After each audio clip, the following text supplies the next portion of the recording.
নমস্কাৰ বন্ধু বান্ধৱীসকল, আশা কৰোঁ আপোনালোকৰ সকলোৰে ভাল, মোৰো ভাল।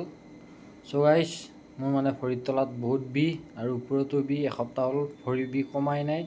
চ' আজি ভাবিলোঁ হস্পিটেলতে আজি ভৰিখন দেখাই আহোঁ, আপোনালোকক দেখাওঁ কি হৈছে, চাই থাকক ভিডিঅ'টো। আমি এতিয়া যাব ওলালোঁ হস্পিটেল। এই হস্পিটেল আহি পাই পূৰা কাগজ পত্ৰ ল'লোঁ, দেখাৰ পৰা কৰিলোঁ। অলপ ৰৈ আছোঁ গাইছ, এক্সৰে কৰিব লাগে বোলে, এক্সৰে কৰি আছে, তাৰ কাৰণে ৱেইট কৰি আছোঁ। চ' আমাৰ এক্সৰে কৰা হ'ল, মলম চলম ঔষধ চৌষধবিলাক দিলা, ল'লোঁ। চ' ৰুম আহি পালোৱে। কি কবি, মোৰে এইগিলা হৈ থাকে, এইফালে কাম কৰিব লাগে, কাম নকৰিলে পইচা ক'ত পাবি, পইচা থাকিলেহে কিবা এটা কৰিব পৰা যায়। এতিয়া গাইছ ইফালেও নহয় সিফালেও নহয়, উপায় নোহোৱা হৈছে আৰু। কিবা এক্সৰে ওলাইছে, কিবা ক্ষীৰ কিবা হোৱা বুলি ওলাইছে, ক্ষীৰ উল্টা গৈছে নে পাল্টা গৈছে ক'বাই নোৱাৰোঁ গাইছ। পূৰা একদম ভৰি চৰি বেণ্ডেজ চেণ্ডেজ মাৰি দিছে, ইফালে ঔষধো এসোপামান দিছে, কোনটো খাওঁ কোনটো নাখাওঁ হৈছে এতিয়া।